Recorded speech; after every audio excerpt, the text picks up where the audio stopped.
Minority खतरे में है, माइनॉरिटी खतरे में है। इस बात के चलते हमने हमेशा कॉम्प्रोमाइज किया, लेकिन जब हमारे अधिकारों की बात आई तो हमें क्या मिला? हथकड़ियां। आप जानते हैं तमिलनाडु में क्या चल रहा है?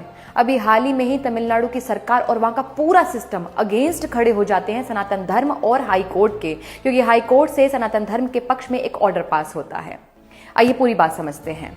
तमिलनाडु में भगवान शिव के पुत्र कार्तिकेय जी को लेकर लोगों के मन में बहुत श्रद्धा, बहुत भावनाएं हैं। उनको वहां मुरुगन भगवान के नाम से जानते हैं। उनके कई प्रसिद्ध मंदिर वहां स्थित है, जिनमें से एक मंदिर है अरुलमिगु सुब्रमण्यम स्वामी मंदिर, जो कि तिरुपरनकुंद्रम पहाड़ी के ऊपर स्थित है। वहां एक ज्योति स्तंभ है जहां हजारों वर्ष तक एक ज्योति जलती आई है कार्तिक पूर्णिमा के अवसर पर, जिसे देखने के लिए हजारों लोगों की भीड़ उमड़ती थी, क्योंकि वे इस ज्योति को कार्तिक भगवान का स्वरूप मानते थे।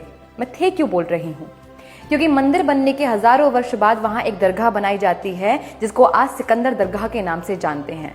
डीएमके की सरकार आने के बाद श्रद्धालुओं से कहा गया कि ये ज्योति अब से यहां नहीं जलाई जाएगी। यदि आपको ये ज्योति जलानी है तो पहाड़ी के नीचे जाकर किसी भी स्थान पर जला सकते हैं, क्योंकि इससे दूसरे मजहब के लोगों की भावनाएं आहत होती हैं। लोगों ने माना भी, वो ज्योति कई वर्षों तक नीचे जलती रही। लेकिन इस वर्ष हिंदू मुन्ननी नाम के हिंदू संगठन के द्वारा मदुरै हाईकोर्ट में एक पिटीशन डाली जाती है और कहा जाता है कि जो ज्योति है वो मूल स्थान पर ही जलाई जाए इस वर्ष से।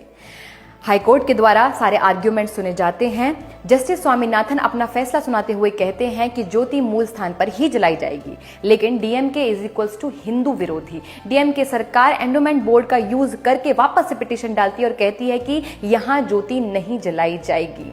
लेकिन हाईकोर्ट से फटकार आती है और वो कहते हैं सख्त रूप से कि ज्योति वहीं जलाई जाएगी और निर्धारित समय पर ही जलाई जाएगी। और ताकि दंगे ना हो, कुछ लोग जाकर, हिंदू लोग जाकर वहां उस ज्योति को जलाकर आए, साथ में सीआईएसएफ के जवान लेकर भी जाएं।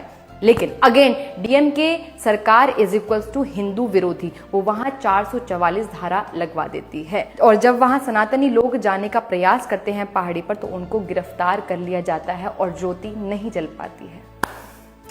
ये तो एक केस है जो हाई कोर्ट से सुप्रीम कोर्ट चला जाएगा, आर्ग्यूमेंट बनते रहेंगे, चलते रहेंगे, लेकिन क्या ऐसे ही हमारे अधिकार जाते रहेंगे?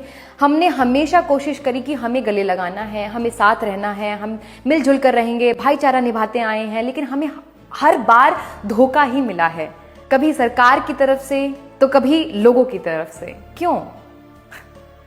आप इस पर विचार कीजिए। नमस्ते, जय श्री राम।